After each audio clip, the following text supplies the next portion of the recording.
Hi అండి. మేమైతే మంగళగిరికి దగ్గరలో ఉన్న నవలూరులో ఉన్న నాగేంద్ర స్వామి పుట్ట దగ్గరికైతే వచ్చేసామండి. మీలో ఎంతమంది ఈ టెంపుల్ని విజిట్ చేశారో కామెంట్ చేసేయండి. ఈ టెంపుల్ అయితే చాలా ప్రశాంతంగా ఉంటుందండి. ఈ టెంపుల్లో అయితే పెద్ద పుట్ట అయితే ఉంటుందండి. నా చిన్నప్పుడు అయితే లోపలికి వెళ్ళనిచ్చేవాళ్ళు, అక్కడే పాలు పోసి పూజ అయితే చేసుకునేవాళ్ళం. ఇప్పుడు పుట్ట దగ్గరికి అయితే ఎలో లేదండి, బయట నుంచే దర్శనం చేసుకోవాలి. బయట ఉన్న ఈ శిలల దగ్గరే పాలు పోసి పూజ చేసుకోవాలి. మా పుట్టింటికలు కూడా ఇదే టెంపుల్లో అయితే జరిగాయండి. మేము చెవులు కూడా ఇక్కడే కొట్టించుకున్నాం.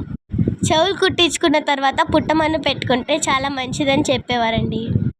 ఇక్కడ పొంగల్ చేసుకోవడానికి కూడా షెడ్స్ చాలా అవైలబుల్గా ఉన్నాయండి. మేము కూడా ఇక్కడున్న శిలలన్నిటికీ పాలు పోసేసి పూజ అయితే కంప్లీట్ చేసుకున్నామండి. ఎస్పెషల్లీ ఈ నాగేంద్ర స్వామి పుట్ట దగ్గరికి ముస్లిమ్స్ అయితే చాలా ఎక్కువగా విజిట్ చేస్తారండి. ఇక్కడున్న చెట్టుకైతే ముడుపులు కట్టి వాళ్ళ మొక్కులు అయితే తీర్చుకుంటారండి. ఈ వీడియో కానీ మీకు నచ్చితే ఒక లైక్ చేసి మా ఛానల్ని సబ్స్క్రైబ్ చేసుకోండి. మా channel name 3 Little Queens YouTube channel.